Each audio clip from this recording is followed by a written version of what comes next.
On today's episode, we're speaking with Blend member Jack Sharpe, the Deputy CIO of the Ministry of Defence. Jack shares with us his move from the battlefield to the boardroom. We discuss the role of AI in global conflicts, the role of humans in AI, and his views on the role of failure in personal growth. You definitely don't want to miss this one.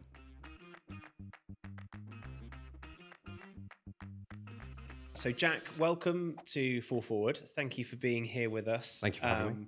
On what's actually a sunny day here in the UK for once. So thanks for bringing the sunshine with you. I try my best. Jack, you are the Deputy CIO at the Ministry of Defence. And we always love to give intros to all our members and our listeners. So would love perhaps for you to walk us through a bit about you, where you started in the world and perhaps what's got you through to where you are today. And then we've got lots to unpick with you this afternoon. So tell us about yourself, Jack.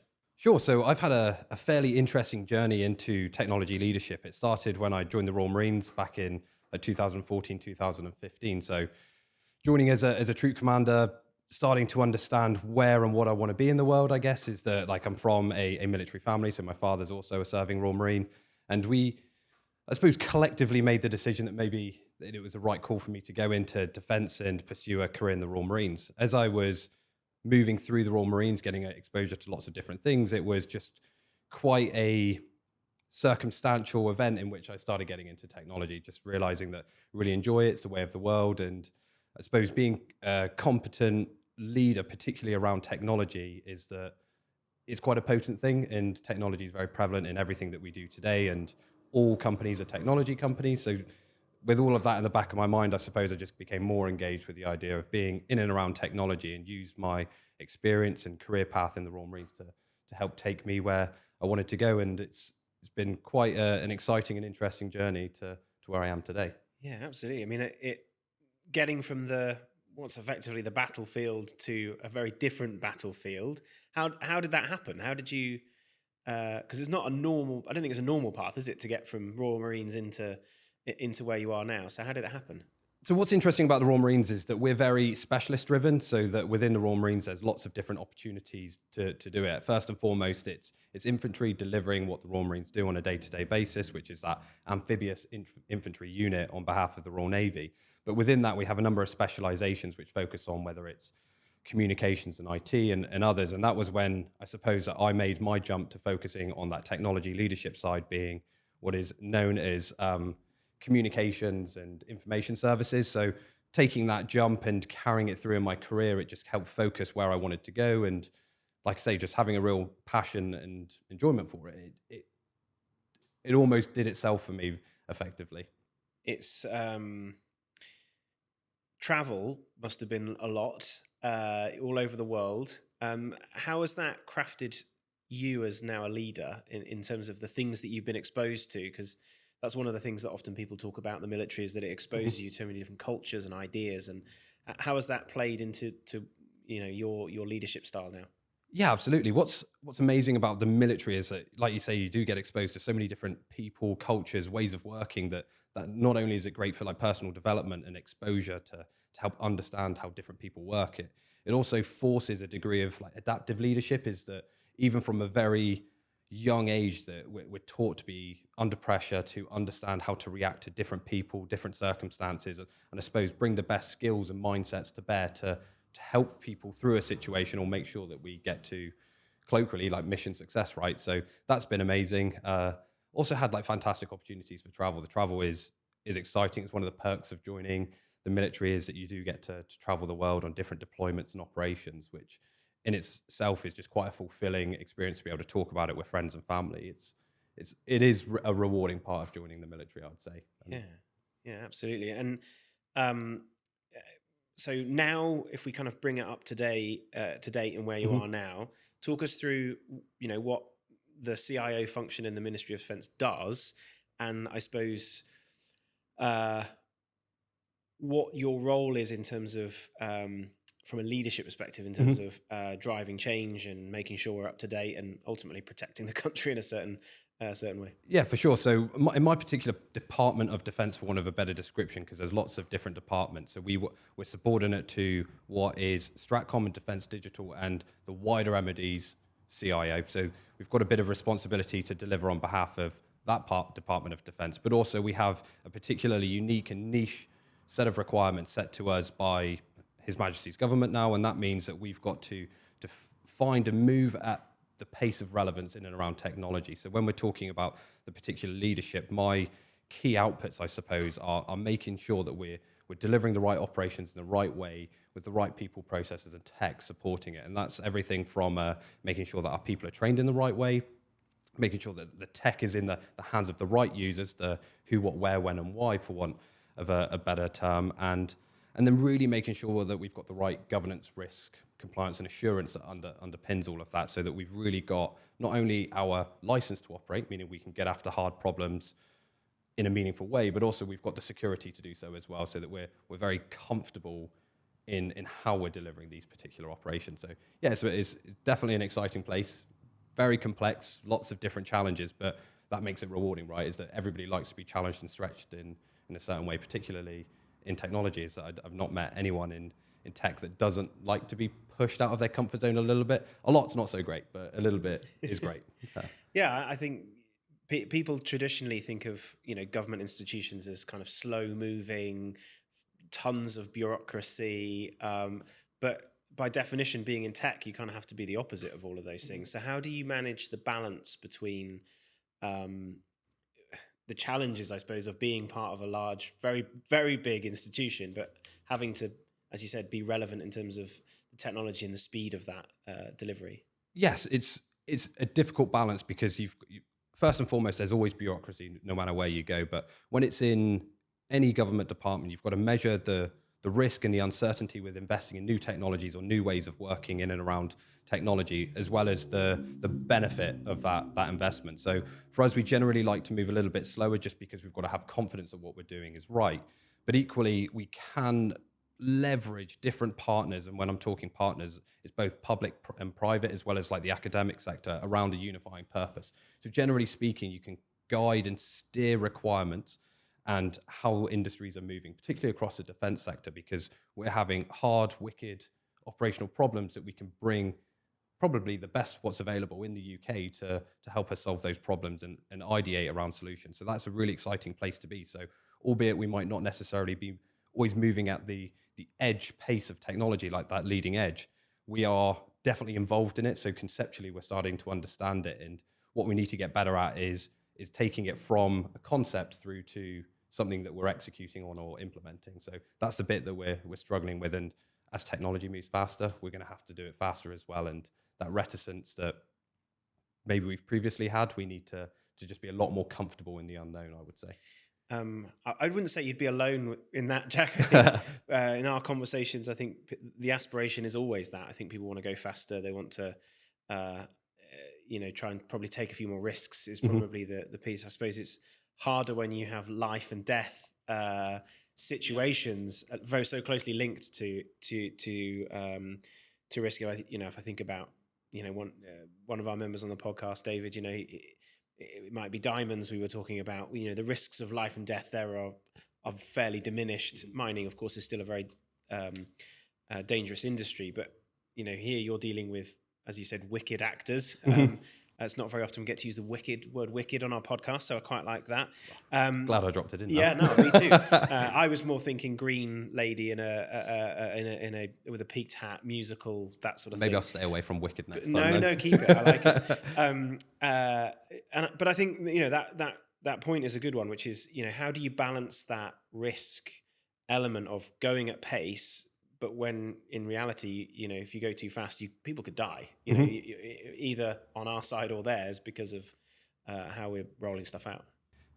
Well, first and foremost, it's a really tricky question because you've always got actors or adversaries operating to achieve advantage against us, and likewise, we're trying to do so against them. So balancing that accordingly, understanding and quantifying risk in the most meaningful way possible is probably the challenge. Is that it's quite difficult in this intangible area, and oftentimes I'm saying in defense and government that we can't really boil things down to a return on investment, a quantifiable number, which is a pound sign at the start of it. So really it is difficult to do. A lot of it comes down to our people's intuition, understanding the operational impact on like the moral component of our people or otherwise.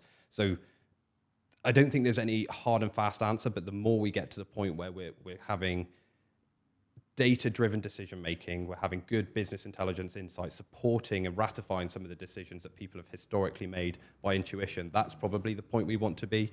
And if we achieve that, we're starting to get to the point where we're succeeding in almost the Maslow's hierarchy of needs for implementing AI, which will again empower us a little bit further across the whole enterprise and how we make decisions. So I think that this is incremental growth in how we make our decision makings. I suspect it's happening across the commercial sector as well, right? But for us, just the problems are slightly different, and it's a little bit more difficult to boil down to that one number that people like to see.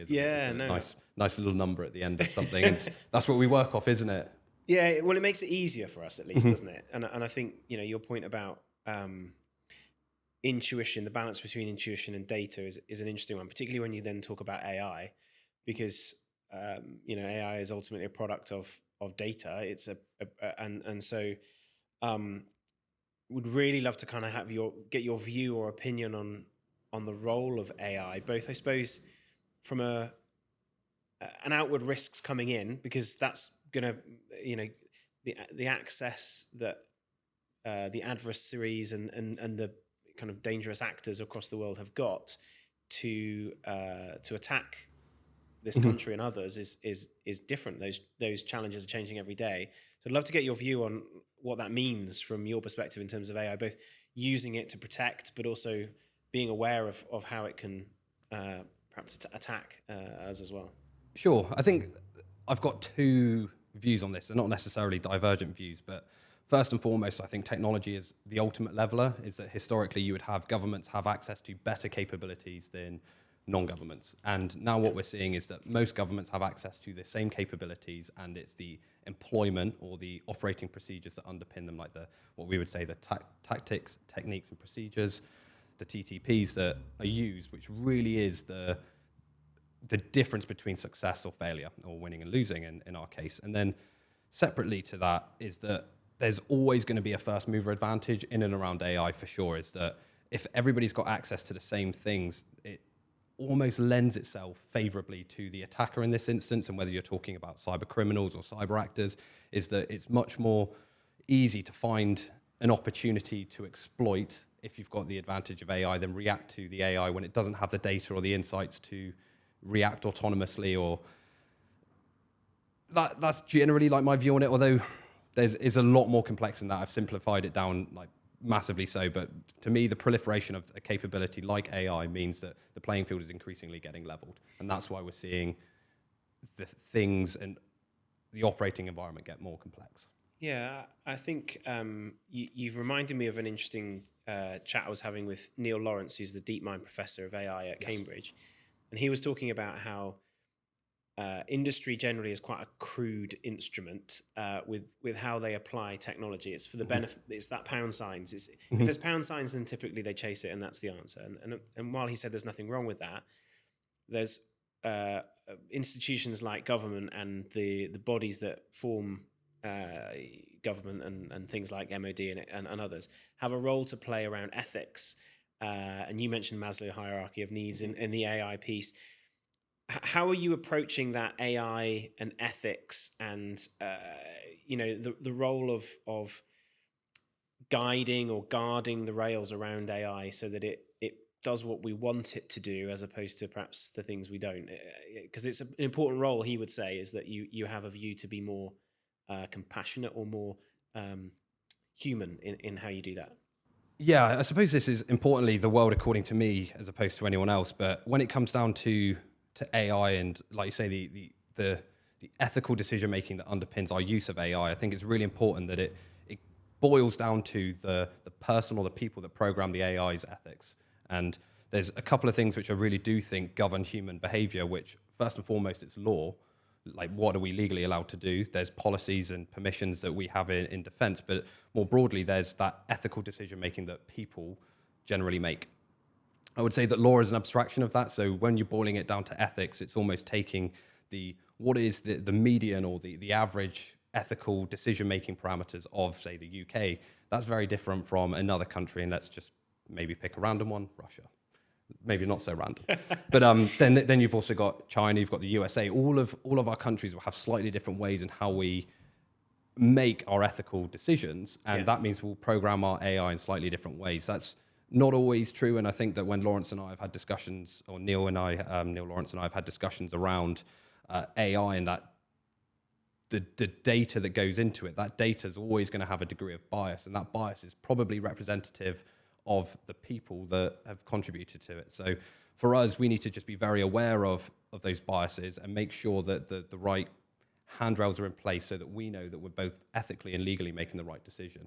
And that needs to be a person. You can't forgive a machine. You can forgive a person when they make a bad decision. So I think really importantly, it's almost falling on the right side of that decision. And that probably means making sure that AI doesn't make too many decisions on its own in the first instance, and there's always a human in the loop. Certainly for the time being, it might change, but for now, that human always needs to be the ethical decision-making custodian of the AI, in my view.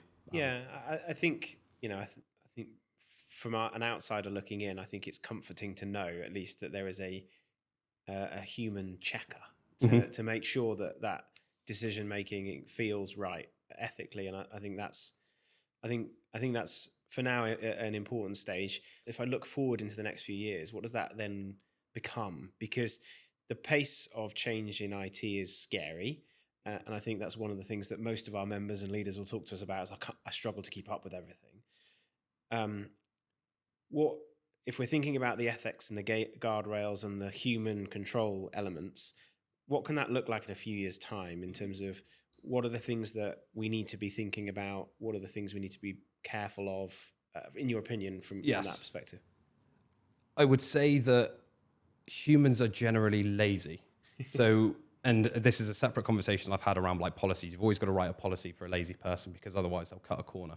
It will be exactly the same as that when we've got very accessible AI and these different tools that we've got, is that if we're at capacity, we will quickly become lazy and we'll find those shortcuts. So what we've got to do is be very principled, be very disciplined in not relegating decisions to AI tools. Yeah. And unfortunately, when it comes down to being ethical, is that you've got to make that decision whether or not it's beneficial to you.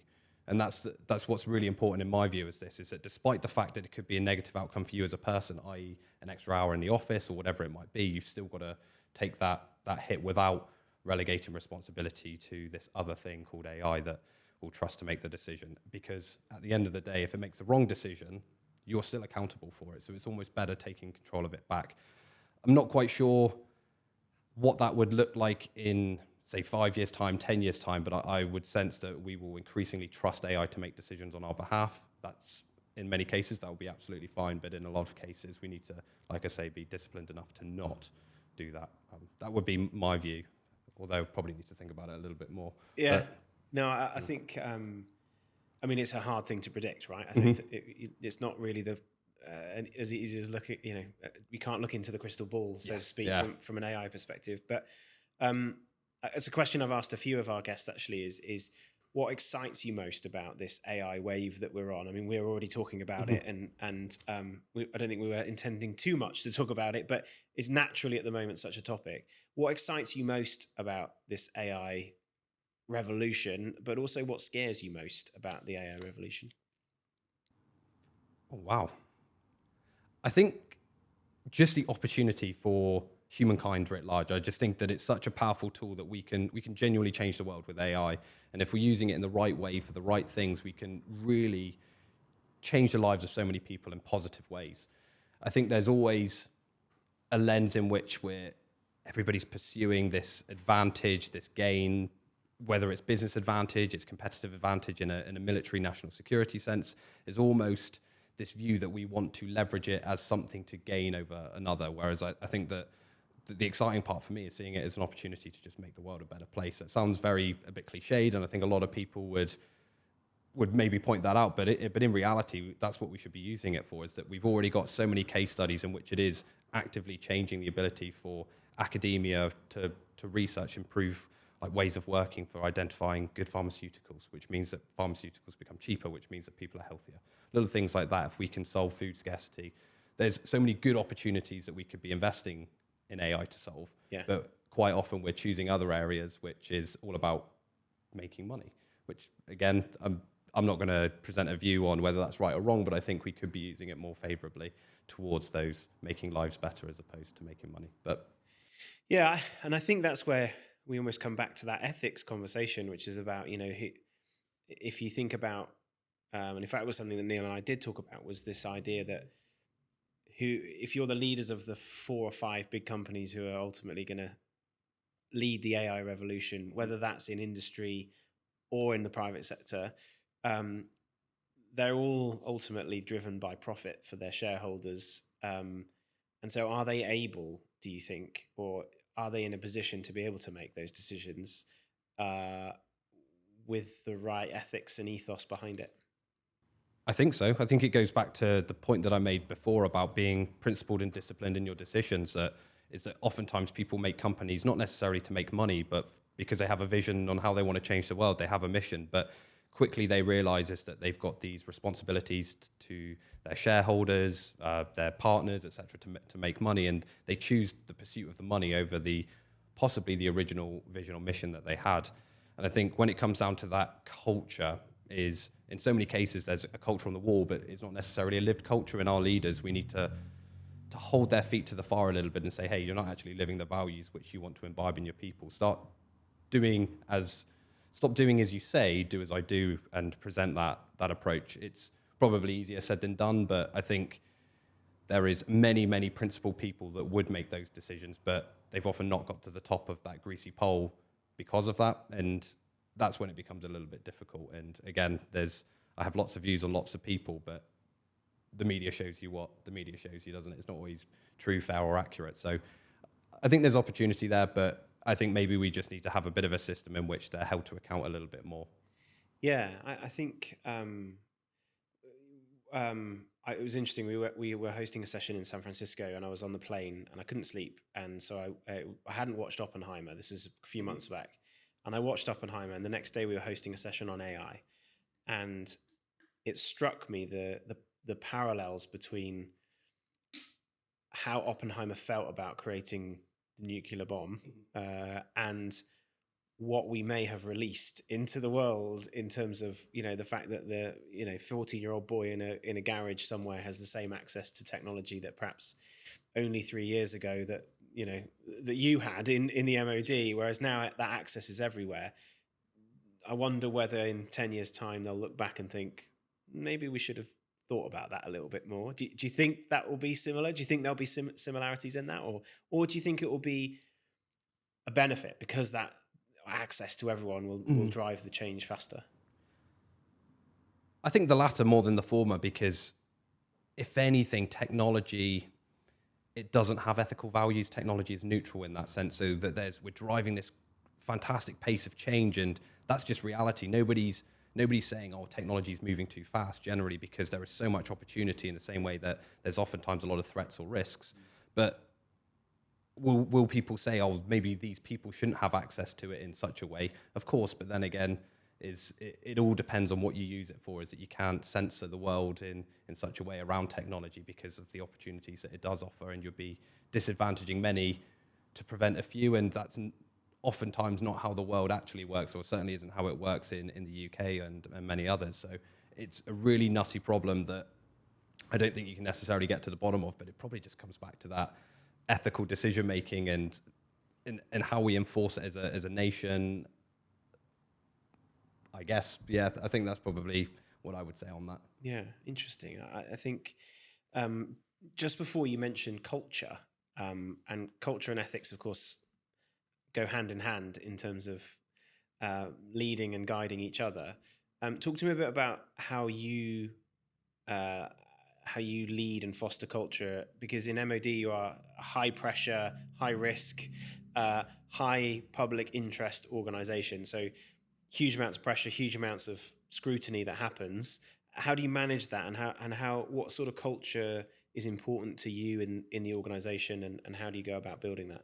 Yes. So interestingly, I'll cast my mind back to when I joined the Royal Marines, is that there's a fantastic culture there, because there's almost a culture of tradition. There's a series of values, a core ethos that we all bound ourselves to. So these are things such as like cheerfulness in the face of adversity, integrity, unselfishness. Probably what you would see in like so many culture statements or in different organizational ethos. But what's really important is that we hold one another to account in lots of ways, and particularly in an operational military sense, is that the ability to hold one another to those standards, to the ways of working, is a really powerful thing. Is there's almost a policing system which goes on, is that, oh, you need to be better, is that you need to work harder in these areas, or you're getting these things wrong because you're upsetting these people in these ways.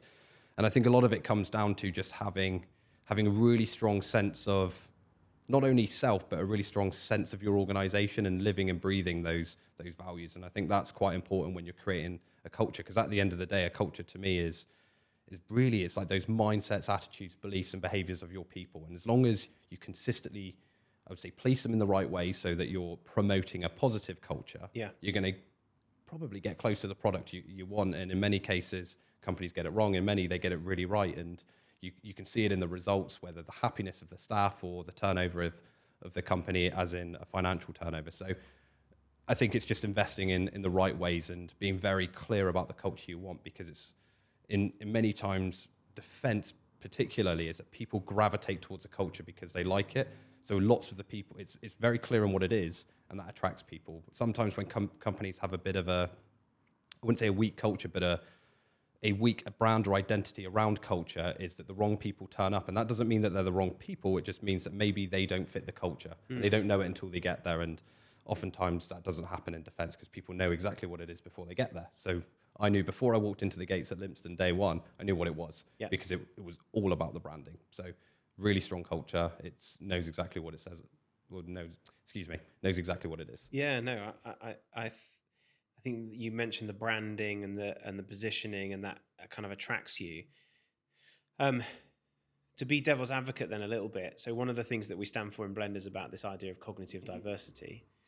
If for companies who build a really strong culture, they attract a certain type of people from a certain type of background with a certain set of experience, what challenge could that have for them from an innovation perspective? Because our belief or view might be that could limit. But is that then about creating a culture, adding to your culture to make sure that you seek beyond that? I don't know. What's your view? Individualism in defense is not a good thing, necessarily. It's not always a good thing, I would say, because what we're trying to do is create an organization that it delivers almost a singular or a small number of outputs. And what we want is a group of people that can really rally around delivering that output. When it comes to innovation, it's almost that the more diversity you have and the more individualism that you have means more innovation, right? And there's part of me that thinks, yes, absolutely, is that lots of different people from lots of different walks of life, experiences, backgrounds, you will get difference of opinion, but in defense, is that always a good thing? I think it's great for problem solving, but there always needs to be that singular purpose, which is almost comes down to service or servitude in some way. And I need to really think about it, break it down in a lot more ways than that, but there's pros and cons to both, if you see what I mean there. So does it stifle innovation? Possibly amongst defense people, but that's the luxury of the public-private partnerships that we have, like how we bring in academia, we bring in all these other people that do have those different experiences to help us solve problems. So really we've become very good at listening to the right people. So in some cases, I would say that yes, innovation, if we viewed us as an isolated entity, but the whole point in us is that we provide a unifying purpose for lots of different organizations to rally around. So that, I think, in itself is quite innovative, because there's not many companies that actually do that and see themselves as part of a mission-centric team.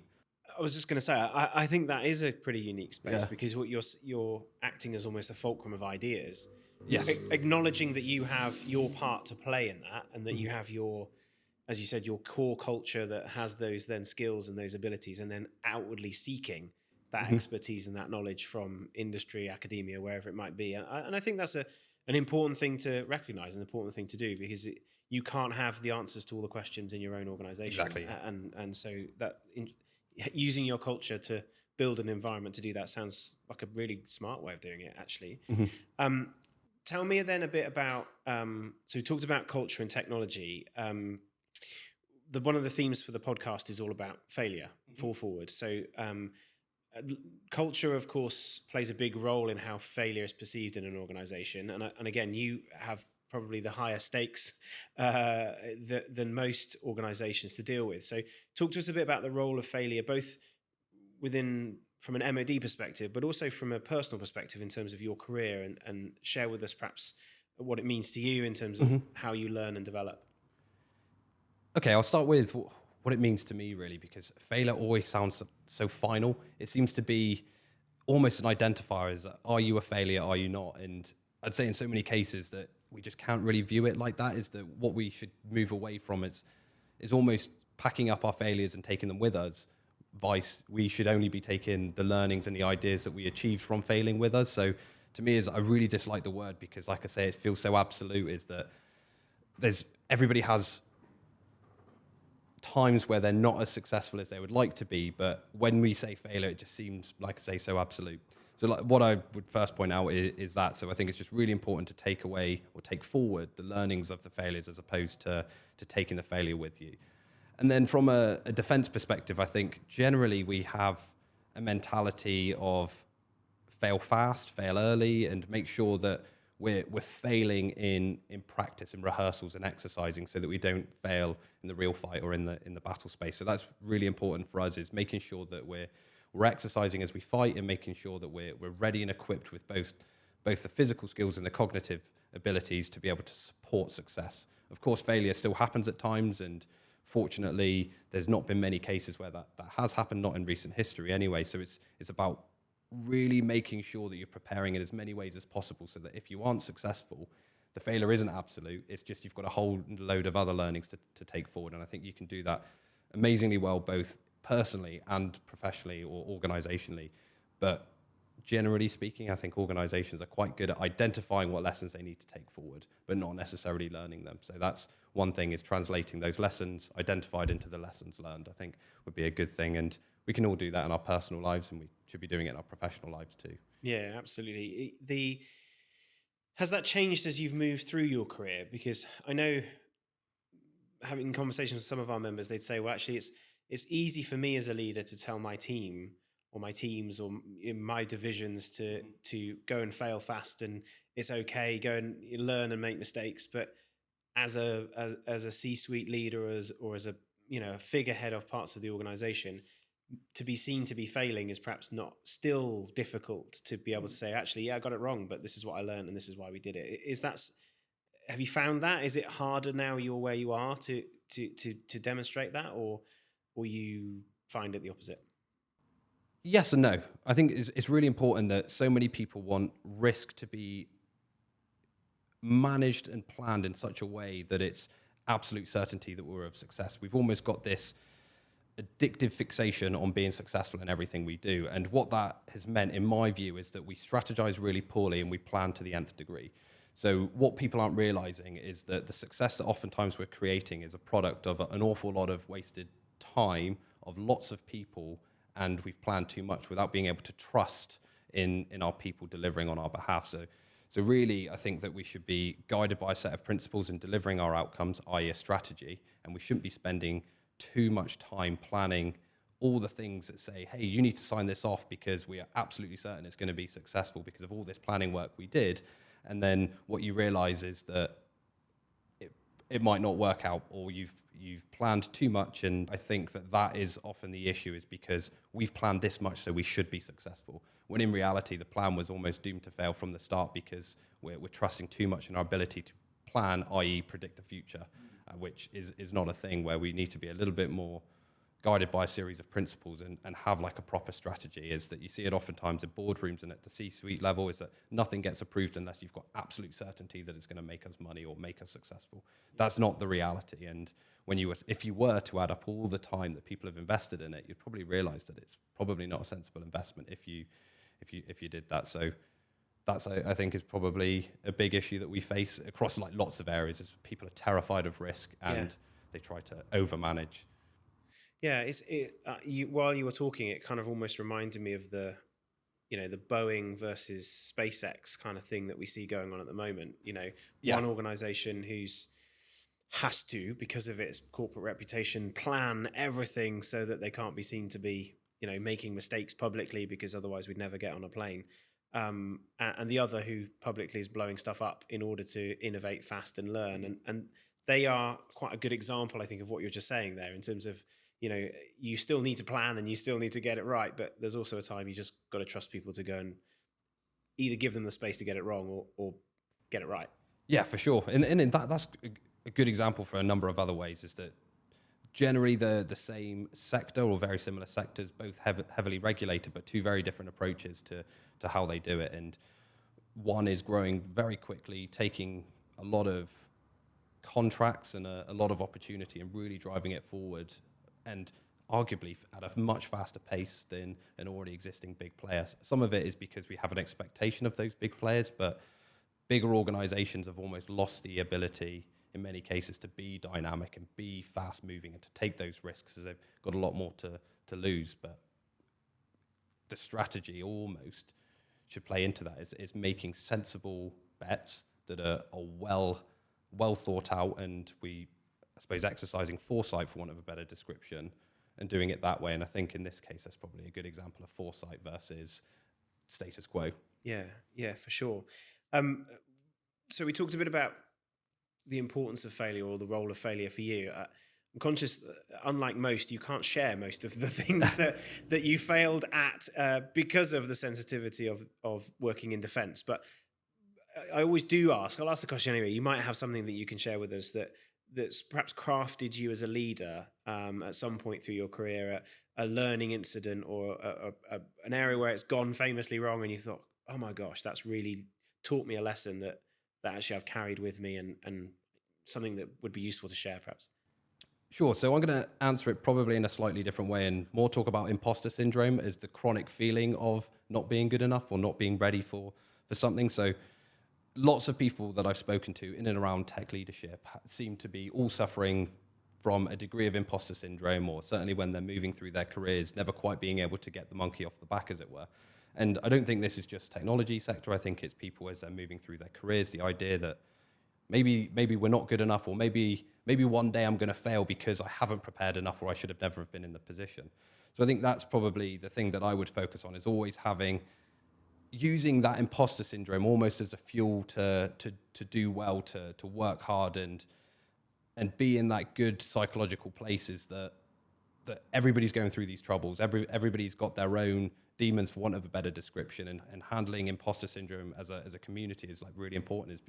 Is that the expectation that a leader knows everything is historic now, is that oftentimes there is lots of people in the room, and the SME in the room could be the young man or woman that finished university 3 months ago, and it just happened to be that they're a particular wizard in that subject, they're exceptional at it, so we should listen to them.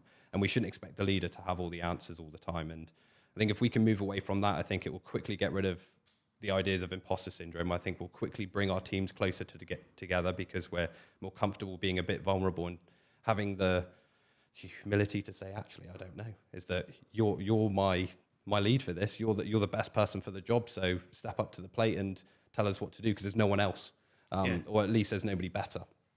So it's just, that's the way that I kind of view it. Is I don't think there's probably been lots of things which in fact, there has been lots of things which I've failed at, but generally speaking, is that I like to focus on the idea is that we can always work hard and we can be better, and recognizing that I don't know something is not a failure. It is just a learning experience, and viewing it in a slightly more positive way. I feel like I've grown a lot more, and at the very least, I feel like I'm taking a lot more away from other people, where previously I probably would have closed the door to that learning without realizing it through my own inability to accept that I didn't know something. So that's definitely helped my growth. And now it almost gets, you do that enough times and eventually you've got no issues with saying you don't know anymore. And the imposter syndrome seems to disappear, because you're not hiding it anymore. It's just is what it is. Yeah, as you said, you don't need to pretend to know all the answers anymore. You can exactly. You are the fulcrum for that idea exchange, much like you're doing from a culture perspective,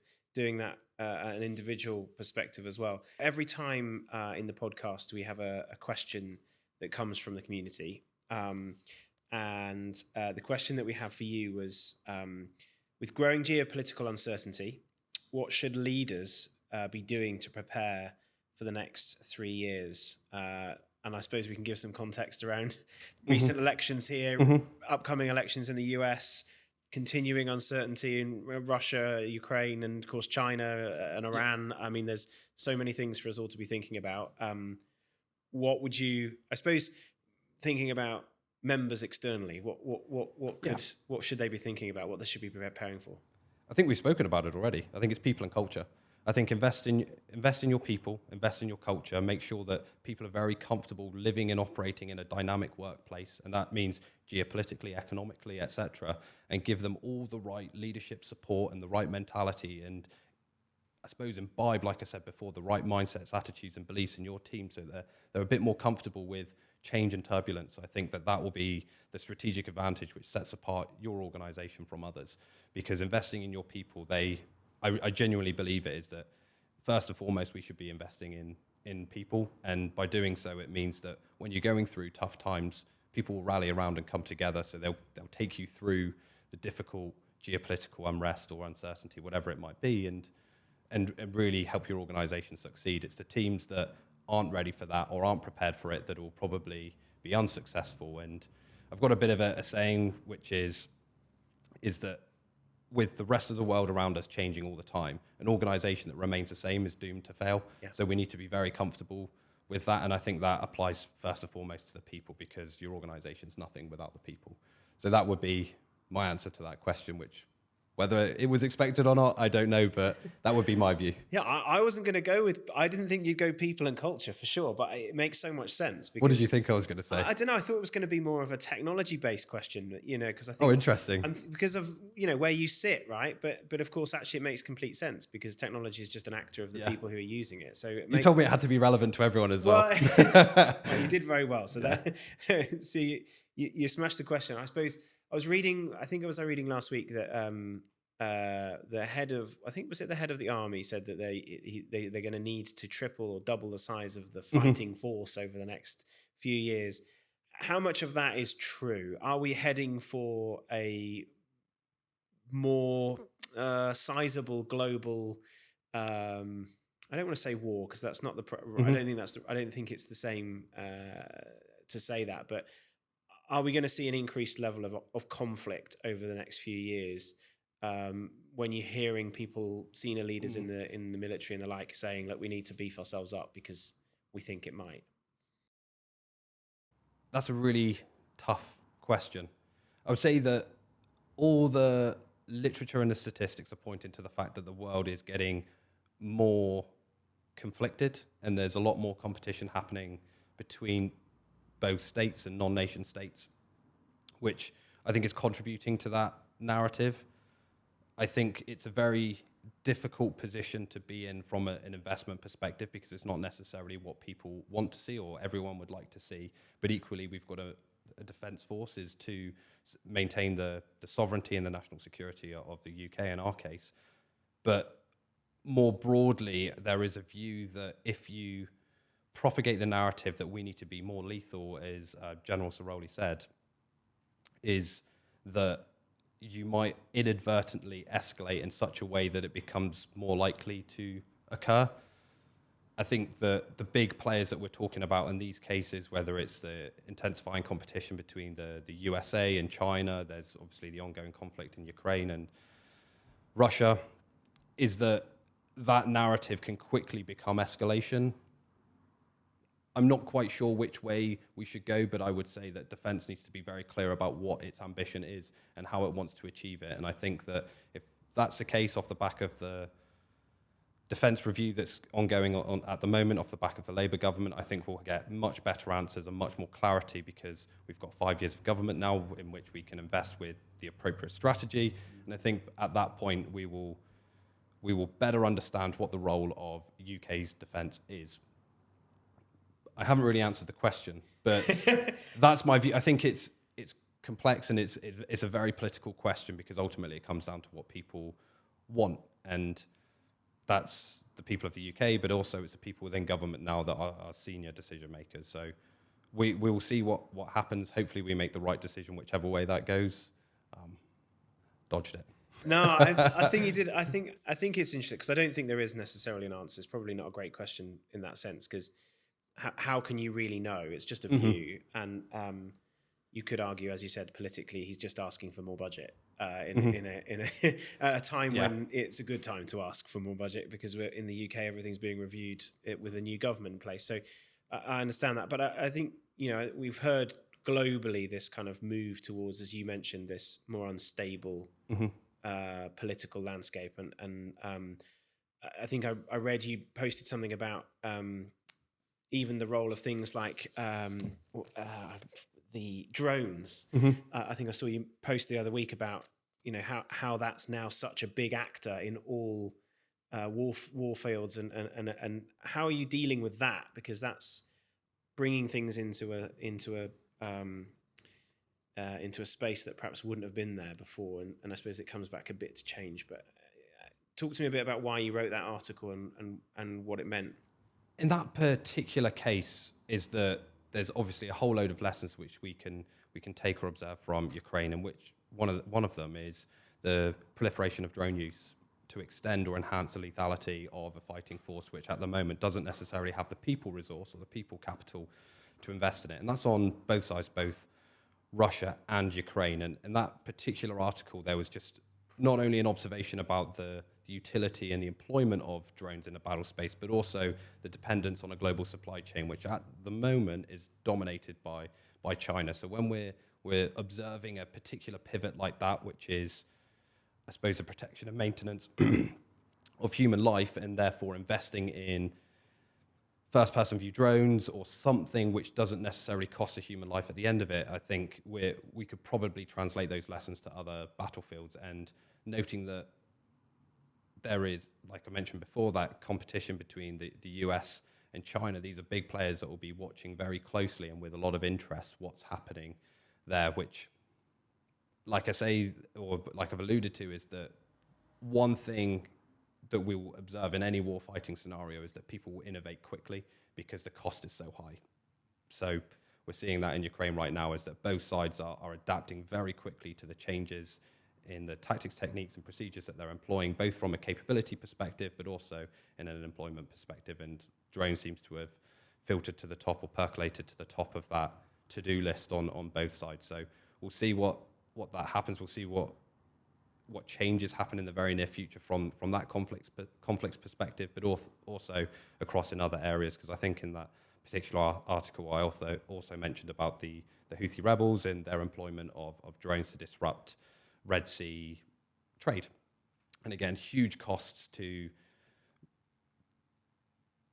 well, any region or any country dependent upon trade moving through the Red Sea. And it's really interesting to see that even fairly low technology actors are able to employ drones in such a way that it's disruptive to global supply chains. So I think we're going to see that become a lot more prevalent in a security context, not only a national security context, a maritime security context, talking about trade, but then in warfighting scenarios as well.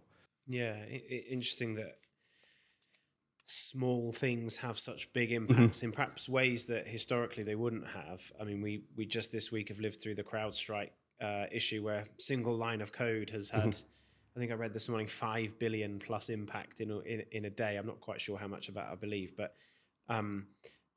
how, when you're having to have a view across so many things, and yet such small things can cause such big impacts, how do you deal with that from a leader's perspective, from a mentality perspective, if anything else? Because that, you can't see it all and you can't be everywhere. So how do you reconcile with that from a leadership perspective? Yeah, in a lot of cases, it's prioritizing accordingly. It's make sure you listen to the people that are advising you on these particular things, have the appropriate management of uncertainty, translate that uncertainty to a quantifiable risk, and ultimately have a cost at the end of it, whether it's the traditional like criticality scales or something like that. But the answer is that nobody can be perfect. So what you've got to do is hedge your bets in the best way. So do all the preliminary work, make sure that you've got as much sight as you think is appropriate to make that risk-aware decision, and then move forward on it. But in this case, is that if CrowdStrike knew ahead of time that was that one line of code, they would have stopped it. But the system is never going to be perfect, and in this case, it just happened to cause like quite significant outcomes. And presumably, I'm only speculating, but they might not have even known how many dependencies there were upon that line of code. And maybe that was the issue, is that they didn't know how much the impact was going to be if this bit of code was impacted. So, and you can do that across various different layers, whether you're talking like physical infrastructure all the way through to networks and systems. Is that, like, I suppose there's a responsibility to just drive it down as much as you can and just accept the fact that there is always going to be unknown unknowns. Yeah, unknown unknowns, managing them and accepting you can't control them. And maybe the cynic in me may say it's the greatest bit of marketing you'll have seen in the last few years from CrowdStrike. We'll see in time, but a company who probably most people in the street wouldn't have known, and now they all know. So household name.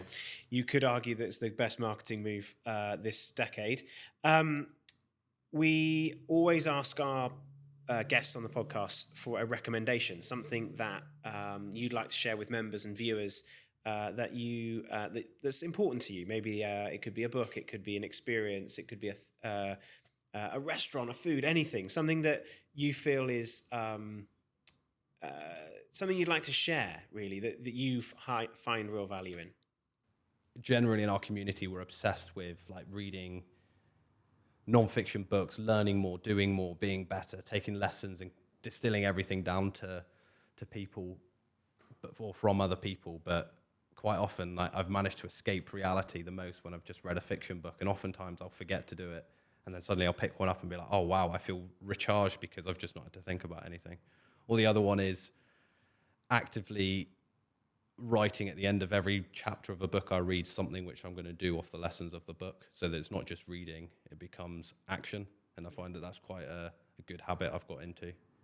But well, I love that. That's two bits of knowledge. I like the fiction piece. I have to say, I've forgotten to just enjoy stuff. To enjoy that. Yeah. Because of what we do, I spend lots of time reading and listening to different books, and I don't really read fiction anymore. But it uses a different. You're not the only brain. one, I don't think. Yeah. Yeah. So I like that. It's a nice hint and tip. Next time our blend members meet, imagine we rock out the karaoke afterwards. What is your karaoke song of choice? Prince, Purple Rain. Ooh, and why? Because it's a slow burner, but when you get into it, everybody likes to sing along to it. It's as long as you can ride through the early nerves, it's always been a crowd pleaser in my experience.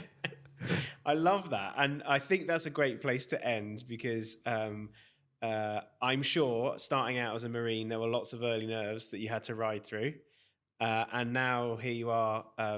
Doing great things in the Ministry of Defence and really moving forward in your career. It's exciting to see, and we love having you as a member of Blend. So thank you for that, and thanks for coming in and being with us today, Jack. Thank you so much for having me. It's been a really, really enjoyable conversation, so thank you. Brilliant. Thanks very much. Thank you. Make sure you subscribe to the 4 Forward channel so you don't miss any new episodes. I'll see you soon.